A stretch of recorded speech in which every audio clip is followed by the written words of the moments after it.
Vandag gaan ons kyk na menslike voortplanting, wat baie belangrike deel van lewenswetenskappe is.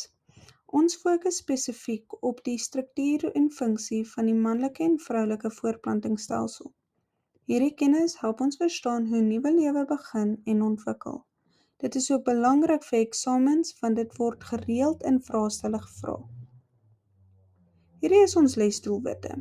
Dit beteken teen die einde van die les moet jy hierdie 3 dinge baie goed verstaan. Eerstens, wat die voortplantingsstelsel doen. Tweedens, jy moet die verskillende dele van die manlike en vroulike stelsel kan identifiseer en hulle funksies ken. Derdens, jy moet die menstruele siklus eenvoudig kan verduidelik. Dit is 'n baie belangrike eksamenonderwerp. Die menslike voortplantingsstelsel bestaan uit verskeie gespesialiseerde organe wat saamwerk met een hoofdoel, om die spesies te laat voortbestaan. Sonder voortplanting sou die mensdom uitsterf. Hierdie stelsel is uniek omdat dit nie noodsaaklik is vir oorlewing van die individu nie, maar wel vir die oorlewing van die spesies. Dit sluit beide die manlike en vroulike stelsel in, wat elk verskillende maar komplementêre rolle speel. Die manlike stelsel produseer en lewer spermselle, terwyl die vroulike stelsel eierselle produseer en 'n geskikte omgewing bied vir bevrugting en die ontwikkeling van die fetus.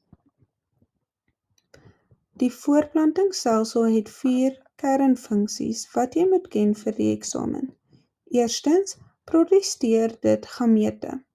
Dit is 'n haploïd selle wat helfte van die kromosome het. Tweedens, moet hierdie selle veilig gestoor en effektief vervoer word, veral spermselle wat met 'n lang pad moet aflê.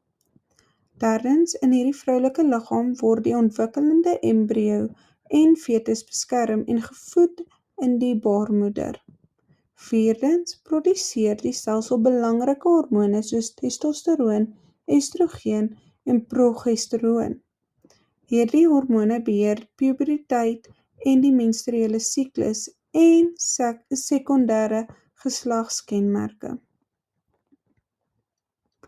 Die testis is die primêre orgaan en produseer spermselle deur meiose, asook testosteroon. Die spermselle beweeg na die epidermis waar hulle ryp word. Dit is belangrik, baie leerders vergeet dit. Daarna beweeg hulle deur die saadleier. Die prostaatklier en ander kliere voeg vloeistowwe by wat die sperm voed en beskerm. Dit vorm dan so semen. Die uretra dien as 'n gedeelde kanaal vir die urine en semen, maar die terselfdertyd nie. So semen en urine kan nie die gelyktydig uit die uretra uitkom nie. Die penis verseker die oordrag van semen na die vroulike stelsel. Die vroulike voortplantingsorgaan, die eierstokke produseer eierselle deur meiose en stel gewoonlik 1 paar siklus vry tydens ovulasie. Die fallopiusbuis is waar bevrugting plaasvind. Dit is 'n sleutel eksamenfeit, so jy moet dit baie goed ken. Die baarmoeder het 'n dik wand wat die embrio beskerm en voed. Die serviks beheer die toegang tot die baarmoeder en speel 'n rol tydens geboorte. En dan laastens, maar nie die minste belangrik nie, die vagina het 3 funksies: ontvang spermselle, laat die menstruasie bloed uit en dien as 'n geboortekanaal. Hierdie proses is krities vir begrip. Die reis van spermsel. Spermselle begin in die testis en word in die epidermis ryp. Dit is waar hulle beweeglik word. Daarna beweeg hulle deur die saadleier en meng met die vloeistowwe wat die prostaat en ander kliere om semen te vorm.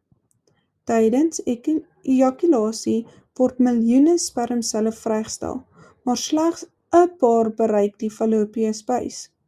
Hulle moet deur die vagina, serviks, baarmoeder beweeg. Dit is 'n moeilike reis. Bevrugting vind plaas wanneer een spermsel die eiersel binne deurdring. Die menstruele siklus is 'n hormoniese beheer en herhaal maandeliks. Dit berei die liggaam voor vir moontlike swangerskap. As geen bevrugting plaasvind nie, begin die siklus oor. Die siklus word beheer deur hormone soos FSH en LH van die pituitêre klier en estrogen en so ook progesteroon van die eierstokke. Hierdie hormone beheer die ontwikkeling van die eiersel en verdikking van die baarmoederwand. Stadiums van die menstruele siklus. Menstruasie vind plaas wanneer daar geen bevrugting is nie. Die baarmoederwand word afgestoot.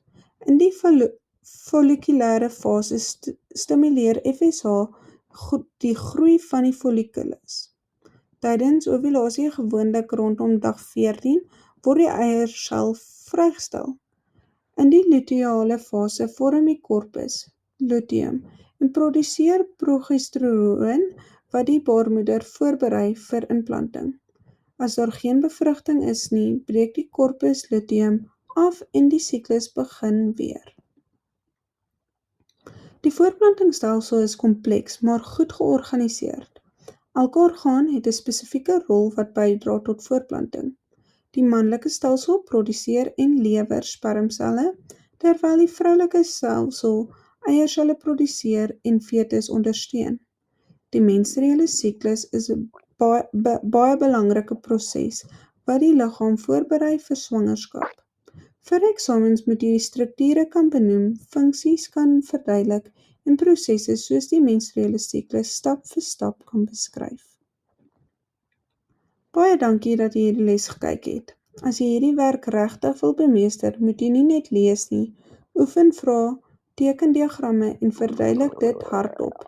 Dit is soos jy seker maak jy verstaan dit op 'n diep vlak. Sterk met jou studies, jy het dit.